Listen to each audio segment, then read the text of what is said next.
हम गंगा स्नान करते हैं ना, तो हमारी काया शीतल होती है। नर्मदा जी में स्नान करते हैं तो हमारी काया शीतल होती है। गंगा में स्नान करते हैं तो हमारे पाप धुल जाते हैं। गंगा पाप नाशनी है, अग्नाशनी है, वो हमारे पापों को धो देती है। पर राम की कथा भी गंगा ही है। गंगा पाप धोती है और राम कथा पाप वृत्ति पैदा ही नहीं होने देती, वो स्वभाव शुद्ध कर देती है। वो हमारे आंतरिक मल को धो धो के विमल बनाती है। कौन? श्री राम कथा। और कल हमने देखा कि अंतिम समय जो मति होती है वही व्यक्ति के अगले शरीर की योजना बना देती है। किसी विधाता विधि के द्वारा हमें शरीरों में नहीं भेजा जाता, हमारी ही इच्छा का बीज हमें दोबारा दोबारा शरीरों में लाता है। और हमने देखा कि सती जब अपने शरीर का त्याग कर रही थी तो उनके हृदय में एक ही भाव था। चंद्रमौली को उन्होंने हृदय में धारण कर लिया था। मन उनका शंकर भगवान के चरणों में मग्न था और उन्होंने हरि से यही मांगा था कि मैं जहाँ भी जन्म पाऊँ, जैसे भी जन्म पाऊँ, पर मेरे हृदय में भोले बाबा के चरणों का अनुराग बना रहे। और इसीलिए वो हिमालय के घर में पार्वती बनकर जन्मी। और आप देखो कि साधु महात्मा अनायास ही बहुत ही कृपा पूर्वक आयोजन करके नहीं, अपितु कृपा के कारण स्वयं ही स्वतः ही कृपा करके आ जाते हैं। देव ऋषि नारद हिमालय के घर आए। संत आते हैं तो हम अर्घ देते हैं, पाद्य देते हैं, चरणों को धोते हैं, उनके माथे पे कुमकुम का तिलक करते हैं। संतों के चरणों की धूल तीर्थों को समेट के चलती है, क्योंकि वो तीर्थों में परिभ्रमण करते हैं, उनका चित्त शुद्ध होता है। इसलिए उनको पुष्पमाला अर्पित करना, उनको ऊंचे आसन पे बैठाना, ये हम सनातनियों का एक बहुत सुंदर संस्कार है। संत का सत्कार, संत का सत्कार। और जो संत का सम्मान करना जानते हैं, उनके जीवन में भगवंत को प्राप्त करने का रास्ता प्रशस्त हो जाता है। क्योंकि जीवात्मा और परमात्मा के बीच में अगर कोई सेतु है तो वो है महात्मा। महात्मा आपके जीवन में है तो निश्चित रूप से वो सेतु बन जाते हैं, वो सीढ़ी बन जाते हैं, वो पथ प्रदर्शक बन जाते हैं, और कभी कभी तो पथ भी बन जाते हैं। और वो कभी अपने से नहीं बांधते, वो आपको मंजिल तक पहुंचा देते हैं, आपको श्री हरि के चरणों में पहुंचा देते हैं। तो आपकी वृत्ति को शुद्ध कर दे, जो संग आपकी वृत्ति को शुद्ध कर दे, आपकी वृत्ति में प्रेम भर दे, आपकी वृत्ति में सहजता को स्थापित कर दे। संत वो जिनके चरणों में बैठ के आपका चित्त शांत हो जाए। शैलराज बड़ आदर कीना, पद पखार वर आसन दीना। और फिर उन्होंने अपनी 5 वर्ष की बिटिया को आगे कर दिया। इसका भविष्य कथन कर दीजिए, इसके माथे की रेखाएं पढ़ लीजिए, इसको देखिए कि कैसा इसका भविष्य रहेगा। बहुत गुण, बहुत गीत गाए देव ऋषि नारद ने, लेकिन विवाह की रेखा बड़ी उलझी हुई है। बड़े विचित्र व्यक्ति इसके पति देव होंगे। ये सुनते ही माँ पिता को चिंता हुई, क्योंकि माँ पिता को चिंता होती है, चिंता होती है। अपनी पुत्री की लाज, अपनी पुत्री के सम्मान के लिए माँ पिता सोचते हैं कि जिस पिता ने, जिस भाई ने अभी तक हमारी पुत्री के सम्मान की रक्षा की है, उसके सम्मान की रक्षा जीवन भर हो, ऐसे ही हाथों में तो सौंपता है पिता अपनी पुत्री को। और आप देखते हो कि जब भावरे होती हैं तो हम लाजा, उसको क्या बोलते हैं, मालवा में जो चावल की फुल्लियाँ होती हैं, खीलें होती हैं, उसको लाजा बोलते हैं। भाई अंजलि में भर के भूदेव, महिदेव, ओ अग्निदेव, समस्त देव वहाँ विराजमान होते हैं। और भैया हाथ में अंजलि में लाजा भर लेता है और वो अपनी भगनी के हाथ में देता है। भगनी उसे अपने पति के हाथ में देती है और पति उसे अग्नि को समर्पित कर देते हैं। ये कहते हुए भाई ये कहता है कि मैं अपनी भगनी, अपनी बहन, उसका मान सम्मान, उसका स्वाभिमान, उसकी कोमल भावनाएं, उसकी छोटी छोटी कुछ चाहें, कुछ उसकी सपने अभी तक हम पूरा करते रहे। अब ये उत्तरदायित्व तो हम आपको सौंप रहे हैं और ये लाजा नहीं है, ये मेरी बहन की लाज है। और वो पति स्वीकार करके अग्निदेव को समर्पित करते हुए यह वचन देता है कि जिस तरह पिता ने, भाई ने इस कन्या के मान सम्मान की रक्षा की, मैं भी संसार की बड़ी से बड़ी विपत्ति से टकरा जाऊंगा, लेकिन अपनी होने वाली या हो चुकी पत्नी की लाज पर कभी आंच नहीं आने दूंगा। इसलिए समर्थ हाथ चाहिए।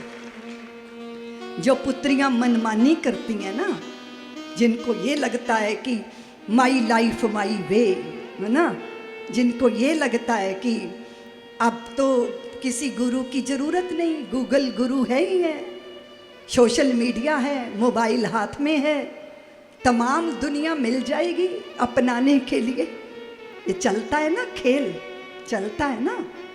भारत की भूमि को अगर हम सबके हृदयों को किसी ने कचरा बनाया है तो वो मोबाइल जिसमें दुनिया भर की गंदगी समाई है वो हमारी संतानों के हाथ में है। कितनी फिक्र, कितनी चिंता होती है। आप देखो अभी जिस पापी ने दिल्ली के अंदर साक्षी नाम की लड़की को गोद गोद के मार डाला, कहाँ मिली थी उसको? वो कहाँ हुई थी दोस्ती? कहाँ हुई थी? कहाँ हुई थी? आप किसी को जानते हो, किसी को परखते हो? नहीं। आपको कोई हैंडसम दिखना चाहिए, आपको कोई शोशेबाजी करता दिखना चाहिए। इतना पतन होगा भारत का कभी कल्पना नहीं की थी, कभी नहीं सोचा था। वो लड़की ने तो कुकर्म किया जिसका फल पाया, लेकिन आश्चर्य है इतना संवेदन शून्य होगा समाज कि वो उसकी हत्या कर रहा है और लोग बगल में से देख देख के जा रहे हैं। किसी ने भी उस पापी का हाथ पकड़ने का साहस नहीं किया। इतना धर्म भीरू, इतना डरपोक, इतना कायर। धर्म भीरू कहना ये मेरे लिए शब्द अच्छा नहीं है। किसी ने रोका, किसी ने टोका, किसी ने उस पापी का हाथ पकड़ा। इतनी संवेदन शून्यता समाज की। तो मैं निवेदन करना चाहती हूँ, अगर हमें लगता है, मुझे लगता है मेरे बच्चे मेरे घर में रहते हैं, नहीं, उनका शरीर मेरे घर में है, हाथ में मोबाइल है, पता नहीं किससे मित्रता है, पता नहीं किससे दोस्ती है, पता नहीं किसको मार्गदर्शक अपना स्वीकार कर लिया है। क्योंकि माँ पिता का रोष, माँ पिता का टोकना बुरा लगता है। माँ तो एक चपत धर देती है ना चेहरे पे, और फिर वो आंटी आती है, सुंदर सी प्यारी सी आंटी, और अपने पर्स में से एक चॉकलेट निकालती है और फिर उस बच्चे को थमा देती है। चॉकलेट खिलाने वाली आंटी जितनी अच्छी लगती है ना, उतनी माँ अच्छी, बोलो ना। वो टोकती है, वो रोकती है, वो बरजती है, वो कहती है जल्दी उठो, टाइम पे सो, समय पे खाओ, पूरी व्यवस्था को ठीक रखो। तो वो तो लगती है राक्षसी जैसी, और बाकी लगते हैं बिल्कुल सुपरस्टार जैसे कि यही है मेरे हितैषी। इसलिए मित्र बहुत, अब आप देख लो, पति पत्नी का ब्याह होता है ना तो गुण मिलाए जाते हैं। क्या मिलाए जाते हैं? लेकिन मित्र और मित्र मिलते हैं, कौन मिलते हैं? इनके गुण मिलाए जाते हैं। बोलो ना, जिनके दुर्गुण आपस में मिलते हैं मित्र वही होते हैं। अब देखो आप, कौन देगा मार्गदर्शन इनको? कौन देगा? हम तो डूबे हैं सनम, तुम्हें भी ले डूबेंगे। स्वयं का तो कुछ ठिकाना नहीं और तुम्हारा भी कुछ ठिकाना लगने।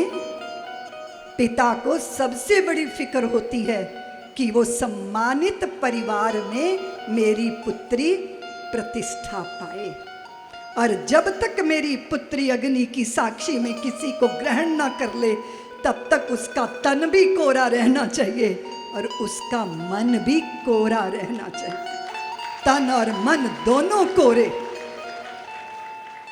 आप क्या सोच रहे हो कि 2-2 4-4 मोबाइल मेंटेन करने हैं, उनका खर्चा पानी पूरा करना है, इसलिए 2-2 4-4 बॉयफ्रेंड बना के घूम रही हैं, भटक रही हैं। ये आधुनिक युग की ताड़काएं हैं। इन शूर्पणखाओं को देखो, इन्होंने भारत के सम्मान को मिट्टी में मिला दिया। पिता मेहनती है, परिश्रमी है, वो तुम्हारी ऐश परस्ती पूरी नहीं कर सकता, तो तुम दुनिया भर के लफंगों को अपना बॉयफ्रेंड बना के उनसे अपनी महत्वाकांक्षाएं पूरी करवा रहे हो। बहुत दुख होता है मुझे, मैं बहुत बेचैन हो जाती हूँ। कोरा तन और कोरा मन, स्मरण है आपको? स्वामी विवेकानंद को कहा था इटली की एक स्त्री ने, उनका भाषण सुना शिकागो की सभा में, उनकी कीर्ति सुन गई, उनकी प्रसिद्धि फैल गई। फिर क्या हुआ? उसने कहा आपके साथ एकांत में बात करनी। एकांत में? सन्यासी के साथ? हाँ, एकांत में। विवेकानंद, आप कितने हैंडसम हो, कितने बुद्धिमान हो, और मैं भी कितनी खूबसूरत हूं। अगर आप मुझसे ब्याह कर लो तो मैं आप जैसा बेटा पैदा कर दूंगी। सेम टू यू, सेम जैसे आप हो। एक पल नहीं लगा, एक पल नहीं लगा, स्वामी विवेकानंद का तीसरा नेत्र खुल गया और उन्होंने तुरंत कहा, देवी मेरे जैसा मैं, मेरे जैसा तू पैदा कर सकेगी इसमें तो शक है, संदेह है, पर मेरे जैसा तो मैं ही हूं। अभी तुरंत मेरी मां बन जाओ और मुझे अपना पुत्र स्वीकार करो। अभी मेरी मां बन जाओ। सोचना नहीं पड़ा। ये नहीं कि जरा मित्रों से सलाह कर लूं कि इतना अच्छा ऑफर आया है ना, ऐसे ऐसे ऐसे क्या बोलते हैं उसको, क्या बोलते हैं उसको, है इतना अच्छा प्रपोजल आया है, हमको प्रपोज किया जा रहा है। भाई सलाह लेते हैं, ऐसा सोचा उन्होंने? बोलो ना। भोले बाबा का तीसरा नेत्र क्या है? ये विवेक। हमारे पास भी है तीसरा नेत्र, हम सबके पास है तीसरा नेत्र, लेकिन वो तीसरा नेत्र खुल ही नहीं पाता। हम वासनाओं के शिकार हो जाते। इसलिए अगर बचाना है अपनी संतानों को तो कुसंग से बचाइयो भारतीयों, कुसंग। क्योंकि मनुष्य की इंद्रियां उसे विषयों की तरफ खींच लेती हैं। जल को ऊपर चढ़ाना मुश्किल होता है, जल की अधोगति वो तो वैसे ही सहज होती है, वो तो नीचे की तरफ ही भागता है। पिता को फिक्र हुई, हिमालय को फिक्र हुई। मां मैना है, मैना, मैना। जहां जहां क्या भाव है कि मेरा कोई अस्तित्व नहीं है, मुझे जो प्राप्त है वो ईश्वर की कृपा है। और पिता हिमालय हैं। ईश्वर के प्रति ऐसी दृढ़ता जैसी हिमालय की दृढ़ता होती है। और पुत्री छोटी है, उसका भविष्य धूमिल है। और देव ऋषि नारद कहते हैं कि हिमालय एक निदान है, एक उपाय है। हमें अगर पता चले कि बुरा ग्रह, बुरा कुछ कुंडली में डेरा डाले बैठा है तो तुरंत उपाय सूझता है ना। उपाय सूझ ढूंढती हो ना, उपाय बताइए जरा। ज्योतिषी जी महाराज उपाय बता जाती हो ना उपाय पूछने के लिए। तरह तरह के उपाय बताने वाले हैं भारत में। तो कई लोग तो कहते हैं कि समोसा हरी चटनी से खा लो तो कल्याण हो जाएगा। बोले खाया तो था समोसा, बोले तो लेकिन वो तुमने लाल चटनी से खा लिया था, हरी चटनी से खा लो तब कल्याण हो जाएगा। सोचिए जरा, देखिए जरा। पथभ्रष्ट करने वाले कम तो नहीं है इस दुनिया में। देव ऋषि नारद ने कहा सारे दूषण भूषण बन जाएंगे, क्योंकि उन्होंने होने वाले पति का जो है चित्रण कर दिया कि कैसा होगा, हो किस तरह का उनका कैसे वो अमानी होगा, कैसे वो अगुण होगा, कैसे माता पिता के से वंचित होगा, कैसे वो उदासीन होगा, कैसे कैसे उदासीन, सब संशय छीना, अगुण अमान, मात पितहीना। पर देव ऋषि नारद ने कहा, अगर ये तुम्हारी पुत्री तप कर लेना तो फिर इसको शिव शंकर मिल जाएंगे। ये जितने भी दूषण मैंने बताए हैं ना, ये भोले बाबा के लिए आभूषण हैं। और अगर तुम्हारी पुत्री तप करे तो तप, और ये मत कहना देवियों कि परमात्मा तप करके प्राप्त होते हैं। भगवान ने गीता में कहा है, ना वेद पाठ से ना तप से मैं प्राप्त होता हूँ। तो फिर तप करने की बात क्यों कह दी? क्योंकि भगवान जानते हैं कि पार्वती पूर्व जन्म की सती है। हाँ, भोले बाबा की शरण में रही तब भी शंकर भगवान की महिमा को समझ नहीं पाई। जो चीजें आसानी से मिल जाती है ना, उसकी कोई कीमत, बोलो ना, अति परिचयात अवज्ञात। बहुत नजदीकी है ना, बहुत नजदीकी है। इसलिए महिमा समझ में जब लोग विदा हो जाते हैं। एक दिन मैंने, मेरी पुत्री है समन्वय, तो हमने कहा, पता नहीं क्या दिन था, हमें हमारी मैया याद आई, हमारी जननी, हमारी माता। श्री राम जन्मभूमि का आंदोलन चल रहा था, मैं पूरे भारत के अंदर प्रवास कर रही थी। अब हिंदू जाति को जगाना आसान काम तो है नहीं, आसान काम है, बताओ ना। जो सोया हो उसे जगा दो, लेकिन जो मचल के लेटा हो आंखें मूंदे, उसे क्या जगाओ, उसे कैसे जगाओ? जातियों में बटा हुआ, छुआछूत के सर्प से डसा हुआ, अहंकारों की लड़ाई लड़ता हुआ, आपस में ही भिड़ता हुआ, हाँ, जातिवाद के कचरे को दिमाग में रखे मुकद्दमेबाजियों में उलझा हुआ समाज उठाना है, जगाना है, एकजुट करना है। राष्ट्रीय स्वाभिमान प्राणों में रोपना है। राम नहीं हो सकते, राम का बनकर ही जी लो, ये बोध कराना है। कितना श्रम चाहिए, कितना परिश्रम चाहिए।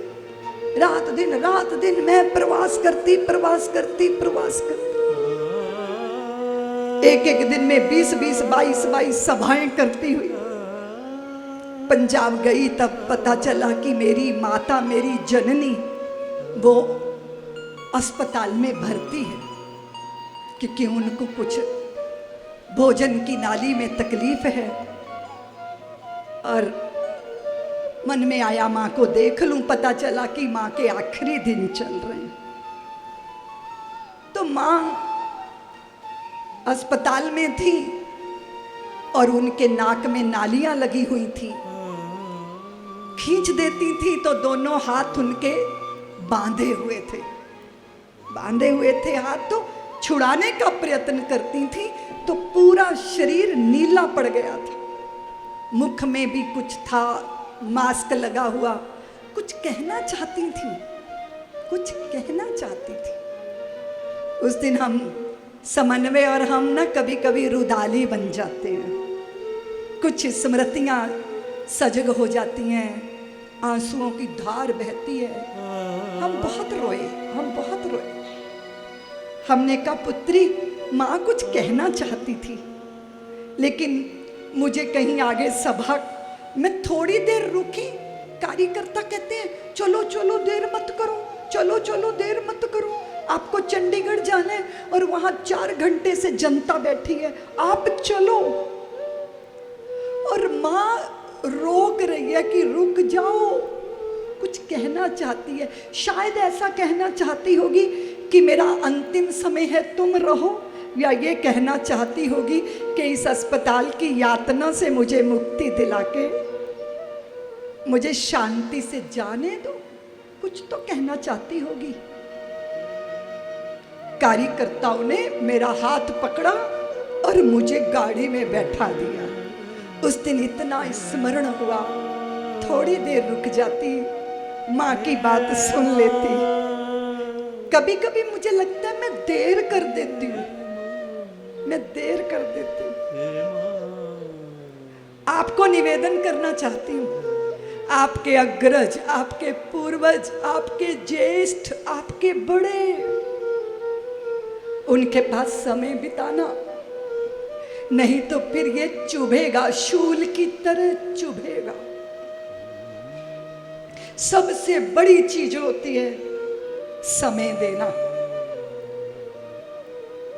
और मेरी माँ मेरे हृदय में ऐसे बैठी है देवियों, जैसे मेरे गुरुदेव बैठे हैं।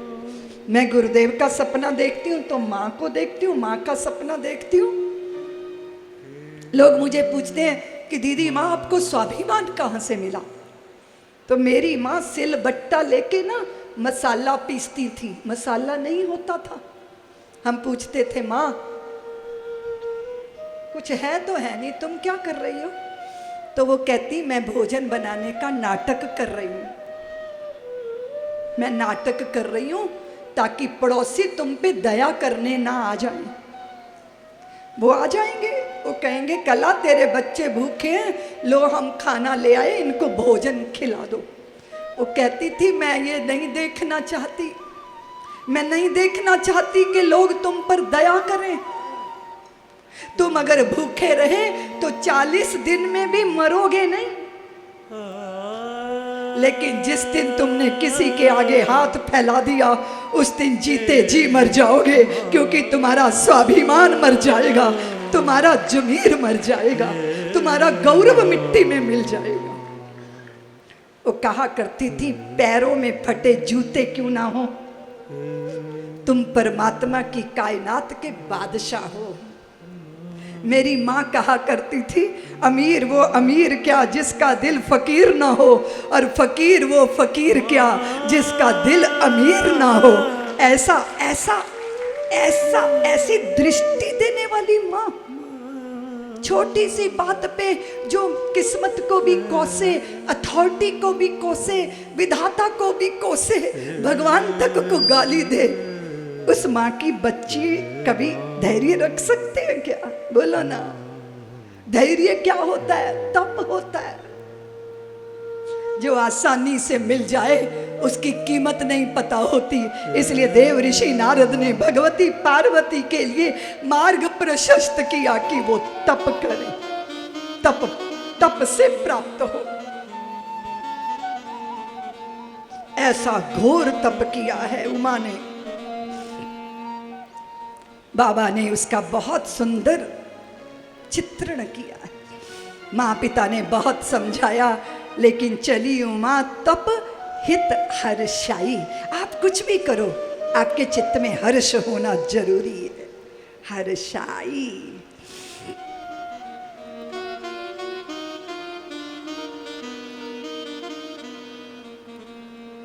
कछु दिन भोजन बारी बतासा, कछु दिन भोजन बारी बतासा, किए कठिन कछु दिन उपवासा, किए कठिन कछु दिन उपवासा, बेल पाती मही परई सुखाई, पाती मही परई सुखाई, 3 सहस संवत सोई खाई, 3 सहस संवत सोई खाई, पुनि परिहरे सुखाने ऊपर नाई।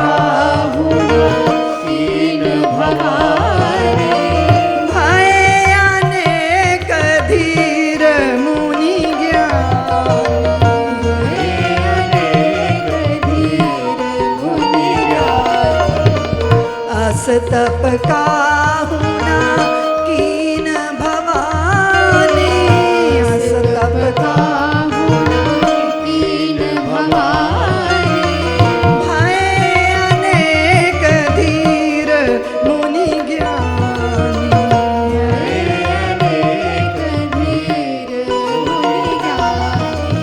अद्भुत तप है भगवती पार्वती का तप, भवानी का तप। इसलिए हम सब भारत भूमि की पुत्रियों को जब देखते हैं कि वो मन वांछित वर की कामना करती हैं तो पार्वती का ही स्मरण करती हैं, क्योंकि पार्वती ने तप से भगवान शंकर को प्राप्त किया। सप्तऋषियों ने परीक्षा ली थी, न जाने कैसे कैसे प्रस्ताव रखे कि आपके लिए भगवान विष्णु तो तुरंत तैयार हो जाएंगे, लेकिन दृढ़ता किसे कहते हैं, किसे कहते हैं दृढ़ता?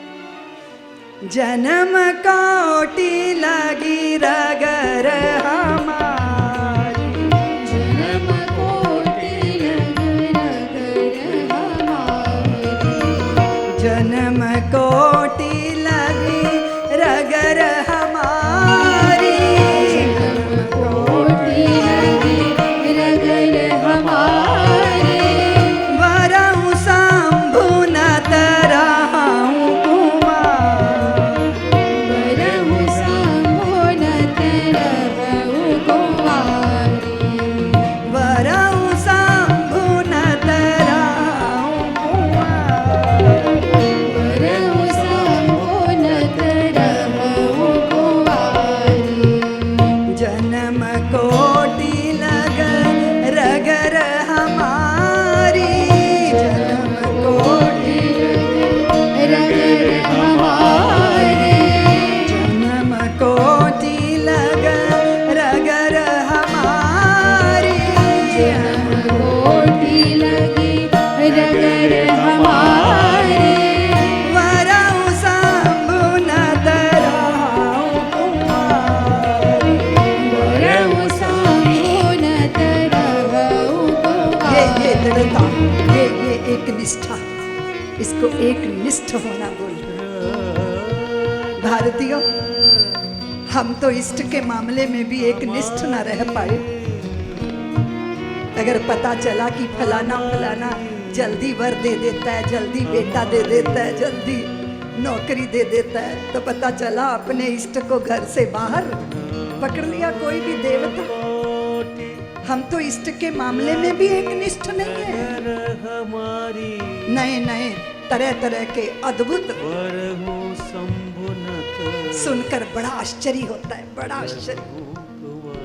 मुझे कहना नहीं चाहिए क्योंकि बहुत सारे लोगों की बहुत सारी आस्थाएं बहुत जगह जुड़ी हुई हैं, मुझे कहना नहीं चाहिए, लेकिन सनातनियों पंचदेवों की आराधना का विधान है हमारे लिए। पंचदेवों की आराधना, यहाँ भगवान नारायण के 24 अवतार विराजमान हैं, भगवती जगदम्बा के 9 रूप यहाँ विराजमान होने जा रहे हैं। और मुझे सचिव महोदय ने कहा, चिंटू वर्मा ने कि दीदी माँ यहाँ 11 रुद्र की भी स्थापना होने जा रही है, पर मूल में कौन है, कौन है बताइए? हमारे नारायण हैं, जो कृष्ण का भी अवतार है, राम का भी अवतार है, 24 अवतार जिन्होंने धारण किए।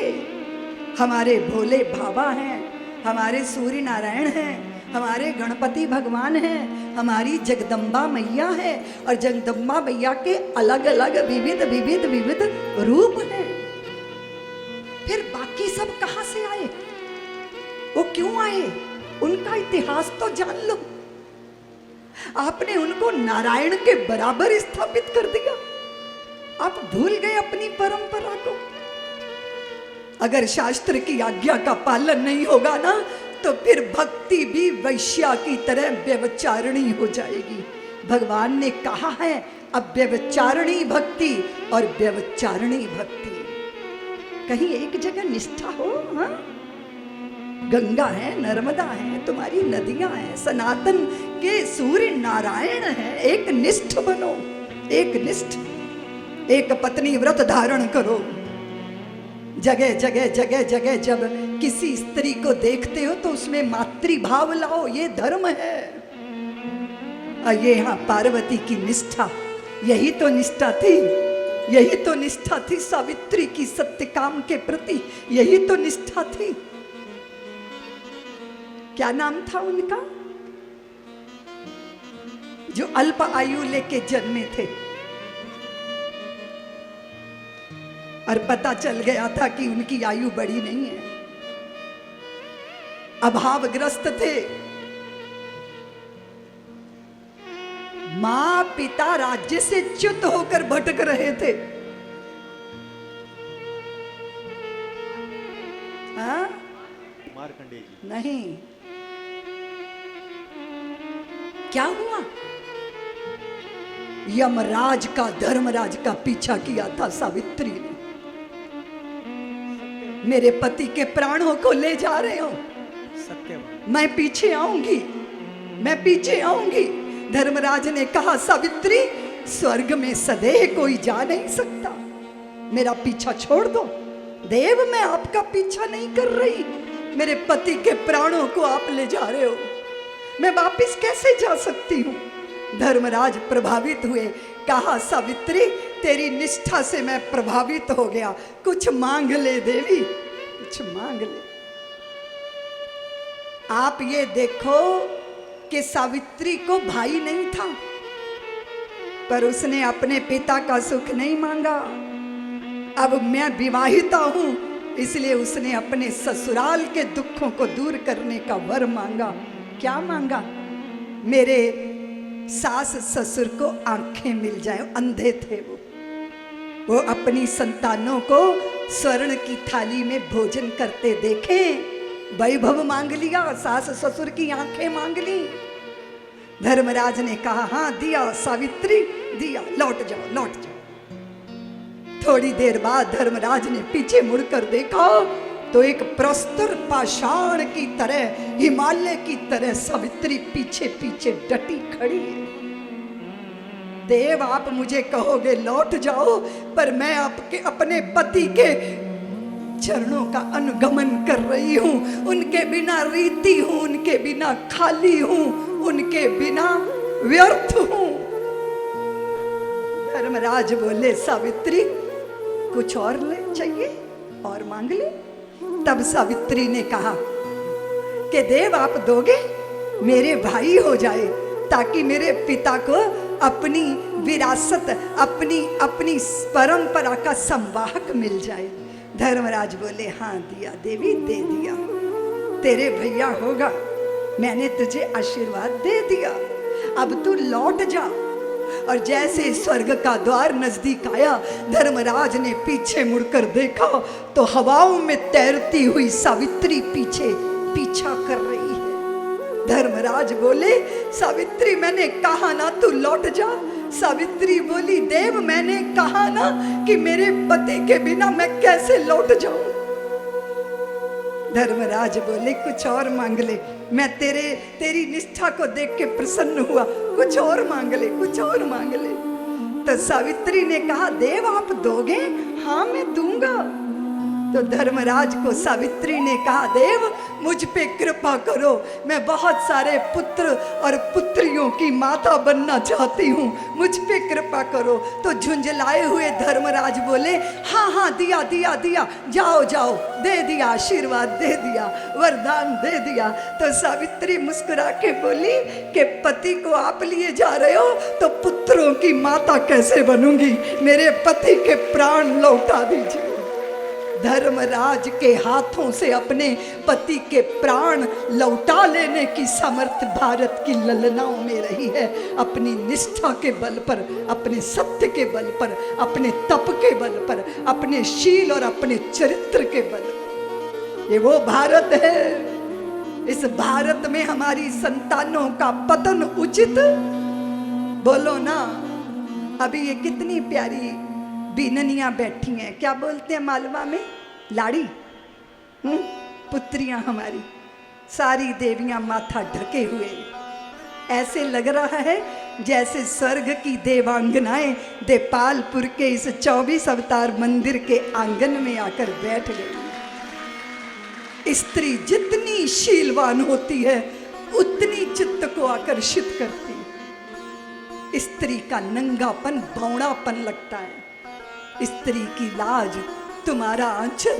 मैं देख रही थी कि जब यात्रा हो रही थी ना, कलश यात्रा, तो एक स्त्री का 2-2.5 साल का बेटा, फटाफट धूप बहुत थी तो उस बच्चे को लिया गोदी में, अपनी साड़ी के पल्लू में समेट लिया और अपना भी सिर उसका भी सिर अपने साड़ी के पल्लू से, आंचल है ना ढक ही लेगा, आंचल है ना रोती आंखों के आंसू पोंछ ही लेगा, आंचल है ना गरम गरम कढ़ाई उसी के बल पर चूल्हे से उतार ही लेगा, आंचल है ना दूसरों से आंसू छिपाने हैं तो ये साथ दे ही देगा, आंचल है ना पिता की इज्जत ढक ही लेगा, आंचल है ना पति के सम्मान को भी संभाल ही लेगा, आंचल है ना इस आंचल की छाया में परमात्मा भी भारत की किसी देवी की कोख में आना स्वीकार कर ही लेंगे, आंचल है ना। ये लाज का आंचल है, ये प्रेम का आंचल है, ये समर्पण का आंचल है। ये तो मैंने चाहा था कि घूंघट के पट खोल के मैं भी 2 आंखों से जग को देखूं। ये तो मैंने चाहा था कि घूंघट के पट खोल के मैं भी 2 आंखों से जग को देखूं, किंतु आवरण हटे हैं जितने वो मुझको स्वीकार नहीं है। सदियों से मैं चीख रही हूं, गौतम ऋषि का शाप गलत था, धोबी का आक्षेप गलत था, मति अंधों की युद्ध सभा में धर्म धुरंधर भीष्म पिता का सबका वै वश्य गलत था, नीति निपुणक विदुर राज का सबका मौन गलत था, किंतु बरसाते नाले सी उच्छृंखल अपने राघव लव कुश तजकर स्वर्णमयी लंका को वरती, तुम मेरी प्रतिमान नहीं हो, तुम मेरी प्रतिहारी नहीं हो, कोई और नाम तुम खोजो, तुम भारत की नारी। भारत की नारी है तो फिर घर में दिया है, आंगन में रंगोली है, व्रत उपवास है, इज्जत से ढका हुआ सिर है, सम्मान की रक्षा करती हुई तप की तेज आग में झुलसने की तैयारी है। बस एक ही मंत्र है, जन्म कोटि लग रगर हमारी वरम संबुनत।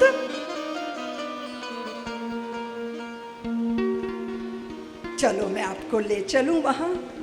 उमा चरित सुंदर में गावा, उमा चरित सुंदर में गावा, सुनाई शंभु करी चरित सुहावा, सुनाई शंभु चरित सुहावा, उमा चरित सुंदर में गावा, उमा चरित सुंदर में गावा, सुनाई शंभु कर चरित सुहावा, सुनाई शंभु चरित सुहावा।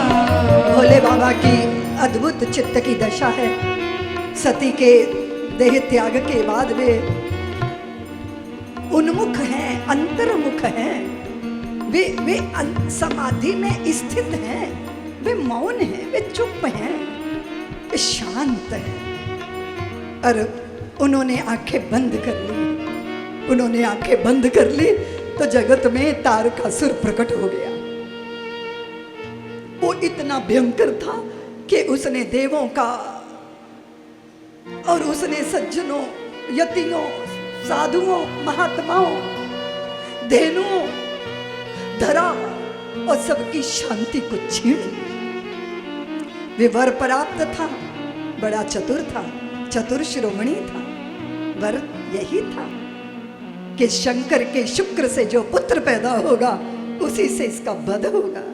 लेकिन शंकर तो सती विहीना है, और जो वैरागी है, जो त्यागी है, जो तितिक्षु है, जो यति है, जो आप्तकाम है, जो आत्माराम है, जो चिर समाधि में लीन है, जो अपने ही आनंद में मग्न है, वो बेचारे वो दोबारा विवाह करेंगे, ये तो सवाल ही पैदा नहीं होता। तो मैं अबद्ध हूँ, मुझे कोई नहीं मार सकता, मैं किसी के द्वारा संयमित नहीं किया जा सकता। ये है तारकासुर। अजीब है, अजीब है। श्रद्धा और विश्वास अगर समाज से विदा होंगे, अगर श्रद्धा शांत हो जाएगी और विश्वास आंखें मूंद लेगा, तो फिर तर्क का तारकासुर धर्म के प्रति निष्ठा को छिन्न भिन्न करेगा ही। देव व्याकुल हुए हैं, प्रगटे राम कृतज्ञ कृपाला, रूपशील निधि तेज विशाला, बहु प्रकार शंकर ही सराहा, तुम बिन असव्रत को निर्वाहा। आप उठिए, आप जागिए, बहुविधि राम शिव ही समुझाया, पार्वती कर जन्म सुनाया। वो जो चिर संगिनी है ना आपकी, उसका जन्म हो गया। अब जरा उठिए, समाधि से बाहर आइए और कभी कभी अपने सुख का त्याग सृष्टि के कल्याण के लिए कर देना चाहिए। दिलीप देपालपुर वालों, किसी ब्रह्म ज्ञानी का समाज में कार्य करना आसान नहीं होता। जिसने जगत के मिथ्यात्व का बोध प्राप्त कर लिया, वो जब प्रवृत्त होता है तो अपने सुख के लिए नहीं, सृष्टि को सुख देने के लिए। जिसका मन हो अमन, अमन के लिए ब्याह करता हो। भोले बाबा की समाधि लगी है और देवताओं ने कामदेव को भेजा है। वो कथा तो आप जानते हो ना। आजकल हमारे उत्तर प्रदेश में ना बड़ा भारी बुलडोजर चलता है, पता है तुम लोग को? उत्तर प्रदेश का बुलडोजर कभी कभी तो आपके मामा जी भी चला देते हैं ना, पर हमारे वहां रोज चलता है योगी बाबा का बुलडोजर, सारे पापियों को ध्वस्त करने के हैं, पाप की बड़ी बड़ी इमारतों को जमींदोज करने के लिए। हाँ, अच्छा, पाप का घड़ा भरता तो है ना, मानना तो पड़ेगा। सुनो, भरता है ना, तुम हाँ हूं कुछ करते ही नहीं हो। वन वे ट्रैफिक चले जा रहा है, तुम भी तो कुछ बोलो। एक बड़ा भारी बुलडोजर देवताओं के पास भी है। देवताओं के बुलडोजर का नाम पता है? पता है? पता है? देवताओं के पास भी एक बड़ा भारी बुलडोजर है। जब भी इंद्र का सिंहासन हिलता है, उसी की ड्यूटी लगा दी जाती है कि जाओ जाके तहस नहस करो। और ये बाबा जी का बुलडोजर तो पापियों की पाप के जो है बड़े बड़े भवनों को ध्वस्त करता है, और देवताओं का जो बुलडोजर है ना, ये बड़े बड़े समाधिस्थों की समाधि को ध्वस्त करने का प्रयत्न करता है। ये शांति में हलचल पैदा करता है। अब तो समझ गए होगे। अरे तुम समझदार हो, जानबूझ के भोले बनते हो। एक है बुलडोजर जो भीतर झंझावात चला देता है, अब बड़ी तैयारी के साथ आता है, बड़ी तैयारी के साथ। देवताओं ने कहा देखो देखो वो भोले बाबा समाधि लगा के बैठे हैं, चलो अपने बुलडोजर में जरा तेल वेल डालो, डीजल डालो, चालू करो, पहुंच जाओ वहां। कौन है ये? कामदेव। कौन है ये? कामदेव। और कामदेव किसी एक विषय का कामदेव, एक ही विषय स्त्री पुरुष का प्रसंगी कामदेव से संबंधित नहीं है। कोई भी किसी भी तरह की कामना चित्त में जो पैदा होती है, हलचल मचती है भीतर की नहीं? बताओ ना। जब तुम्हें ट्रेन पकड़नी हो, समय थोड़ा हो, तो हलचल मचती है कि नहीं? बोलो ना। अब बहुत कोशिशें की कामदेव ने। कामदेव कहते हैं देवताओं मुझे भेज तो रहे हो, भोले बाबा के पास लगता है मेरी पुण्यतिथि निश्चित होने वाली है, क्योंकि मेरी फोटोग्राफर बुलाओ, जरा मेरी फोटो खींचो और अच्छे से फ्रेम में उसको फ्रेम करवाओ, और जरा स्वर्ग की बढ़िया से भवन की दीवार पे टांग लो, और मेरे माला पुष्प माला जरूर चढ़ाना, क्योंकि मेरी फोटो पे माला चढ़ने वाली है। तुम जहाँ मुझे भेज रहे हो वहाँ रिस्क ही रिस्क है, पर सृष्टि के कल्याण के लिए अगर मुझे मरना ही है तो मैं चलता हूँ। बेचारे कामदेव, उन्हें पता था कि मेरा क्या होने वाला है। कहते हैं 5 बाण एक साथ चलाए, छाती पे लगे भोले बाबा के, एकदम छाती हिल गई, डगमगा गए भोले बाबा। अब फिर जैसे ही उनका तीसरा नेत्र खुला, तैसे ही कामदेव भस्म की ढेरी बन गया, भस्म की ढेरी। बहुत रोई रति, बहुत रोई रति। और रति बुरी नहीं है जी। अगर अगर अगर रति रति क्या आपकी वृत्ति अगर रति राम के साथ लग जाए तो राम रति, और अगर काम के साथ लग जाए तो काम रति। और काम कुछ कर सकता नहीं रति के बिना। रति रोई, कुलाई, बौखलाई, भरमाई, कुमलाई, बहुत रोई, छाती पीटी। और मेरे भोले बाबा वो तो बहुत दयालु है ना, उनको तो करुणा आ गई। तो इतनी व्याकुल मत हो। तब तब तब ये निर्णय सुना दिया था भोले बाबा ने। जब जदुवंश कृष्ण अवतारा, होई हरण महामही भारा। जब जदुवंश कृष्ण अवतारा, होई हरण महामही भारा। कृष्ण तनय होहि पति तोरा, वचन अन्यथा होई नहीं मोरा। कृष्ण तनय होई पति तोरा, वचन अन्यथा होई न मोरा। जब जदुवंश कृष्ण कृष्ण अवतारा, होई हरण महामही भारा। कृष्ण तनय होई पति तोरा, वचन अन्यथा होई न मोरा। बहुत सुंदर सा आश्वासन है। वो अंग रहित है, अनंग हो गया, इसलिए सूक्ष्म होके व्याप्त हो गया, लेकिन शरीर धारण करके वो द्वापर में प्रकट होगा और तुझे धन्य करेगा। बहुत प्यारी सी कथा है, बात को समझिए। अगर काम है तो उसका अनुज क्रोध भी है। अगर कोई इच्छा पूरी नहीं होती ना तो चित्त में रोष पैदा होता है। और यहाँ भगवान भोले बाबा कह रहे हैं कि कामनाओं की पूर्ति में अटको मत। अटक जाओगे, बात बिगड़ गई और तुम भटक जाओगे। तो फिर होना क्या चाहिए? समय का पंछी ऐसा है नहीं। बात ये नहीं है मास्टर जी, हम कह रहे हैं कि आप समय को रोक सकते हैं। आप कह सकते हैं कि अभी हमारे कर्तव्य बाकी हैं, अभी हमारे ये काम बाकी हैं, ये काम बाकी हैं, ये काम। ऐसा नहीं हो सकता ना, बोलो ना। समय तो भागे जा रहा है। हम समय को चलाने वाली जो योग माया है उसको ये तो नहीं कह सकते कि जरा हल्के हल्के गाड़ी को हाँको। मास्टर जी को इतना बताना पड़ता है तब ये बताते हैं, ये तब बजाते हैं। मास्टर जी तालियां बजाइए जरा, सो रहे हो तुम।